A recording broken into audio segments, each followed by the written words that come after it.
Okay, so, okay, okay. Yeah. So, The Joker 2 isn't the worst film of the year by any metric. But, what was Todd Phillips thinking? Joker Folie à Deux centres on a murder trial that ends explosively when Joaquin Phoenix's character Arthur Fleck decides to stand up for himself and admit that he is not the Joker. A bomb goes off and destroys the courtroom. The Joker isn't even real. Arthur has been the one all along, and the killings for which he is on trial for are his fault. Sure, Todd.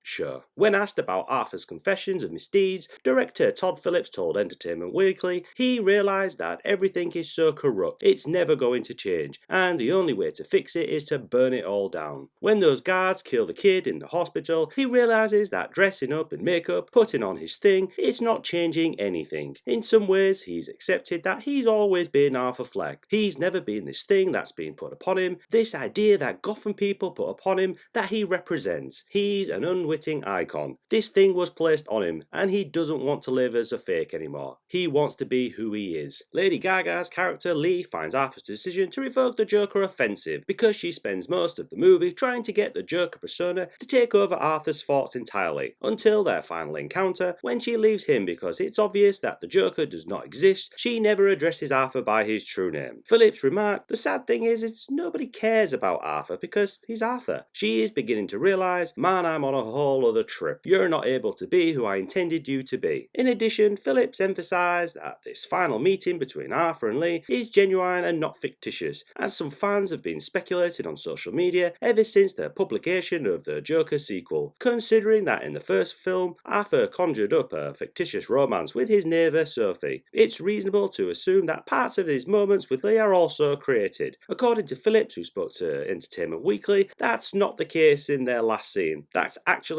really happened. I'm not sure about you, but this all feels like a step back from what was a really well executed character piece in the original Joker film. If Todd's comments had come after the first movie, fans would have perceived Joker 2 in a very different perspective, but it didn't, and all this just reeks of damage control in light of the movie's terrible reviews, audience, and box office performance. The debate surrounding DC's Joker 2 could turn it into one of the worst comic book movie flops in recent memory. Even though Joker 2 is only in its second weekend, the film may be a failure based on its dismal box office performance. Nevertheless, a lot can be written about the film's exceedingly poor reception, with Lady Gaga as Harley Quinn and Joaquin Phoenix making a comeback. The DC clearly anticipated the movie to be a big hit. Firstly, this movie is beautifully shot, just like the original. The lighting, clothes, and makeup are all amazing. Joaquin Phoenix delivers yet another outstanding performance, truly giving it his all. Lady Gaga also does a terrific job, despite the fact the director doesn't use her exceptional vocals to their full potential here, which raises the question of why get Lady Gaga if you're not going to exploit her singing talent like A Star Is Born.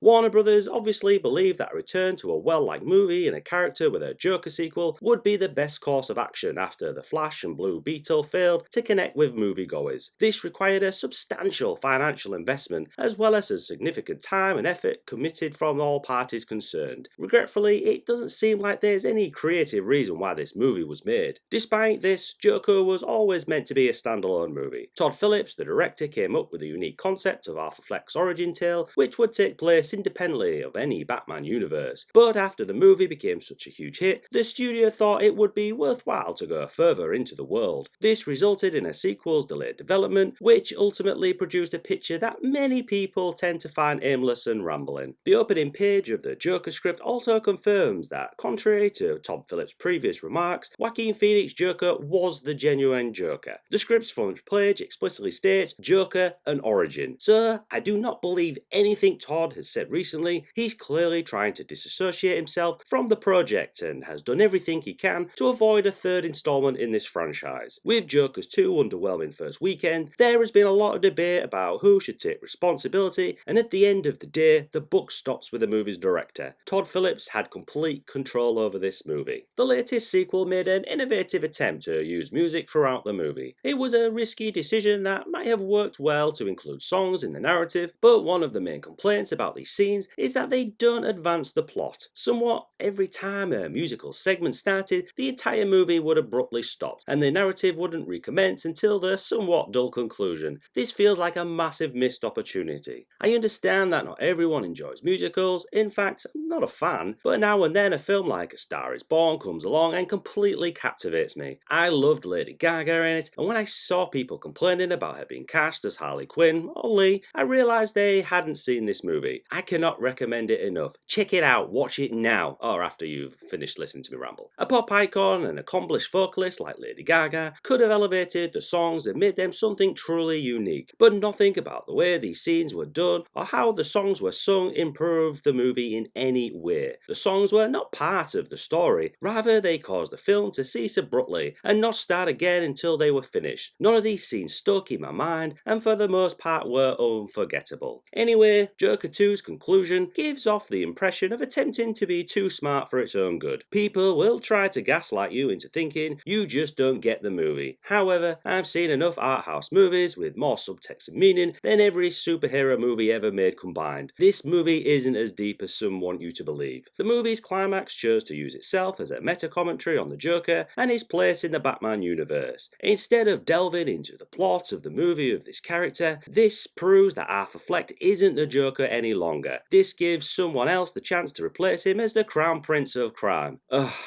Really, Todd? Really? This ending clarified that Joker 2 appears to misunderstand the main character from the original movie. Arthur Fleck's depressing life comes to an abrupt end when an unidentified character kills him after this. This movie's conclusion chose to wallow in its own misery rather than confront the ideas of the previous film. The Arthur Fleck narrative came to a dismal end since the ending did not strike a chord with viewers. The concept of getting what you deserve from the previous movie is carried over into the sequel. After all the torture the character has endured in both this movie and its predecessor, this scene, which is said when Arthur is killed, almost seems like mercy. Almost everyone in Arthur's life mistreats, beats and makes fun of him. Even the guards who are meant to keep him safe, watching him suffer non-stop throughout this movie is painful. Although Arthur Fleck is a complicated person, he should be held accountable for his actions, but seeing this from a singular punitive standpoint also appears to undermine the original movie's work, which examined crime in a far more complex way. Joker made an effort to investigate the significant societal problems that could mold someone into the Joker. Rather than penalising the society that produced the individual, the sequel focuses on punishing the individual. The original Joker movie is far more intelligent than the follow-up. Instead of enlarging the Joker mythos, the movie adapted a Martin Scorsese dramatization technique and utilised Batman comics as a starting point to address mental health concerns in modern culture. Many viewers could relate to Arthur Fleck's character since he was a hard worker but also had social anxiety and tried to fit in. Even though Arthur ended up using violence, a lot of this is familiar and relevant feeling. Even though the majority of people who liked the first Joker did not want to harm other people, Arthur's story may nevertheless serve as an inspiration. In a societal structure, resistance is crucial, and it will be more likely to occur when people like Arthur and the viewers are marginalised because of who they are. For many moviegoers, it is disrespectful to have their problems ignored in the sequel, since it was a significant experience to those whose struggles acknowledged. There are several reasons why Joker Folie à Deux will not be successful as its predecessor was. However, how the new movie handled its legacy was possibly the worst thing it did. Even though some viewers didn't understand Joker, there were valuable lessons to be learned from its grim yet realistic tale. It is in bad taste to close the door on this Joker in this way, and sadly for the studio, viewers have responded by giving Joker Folie à Deux the perfect amount of success it deserves. Well, that's enough rambling for one day.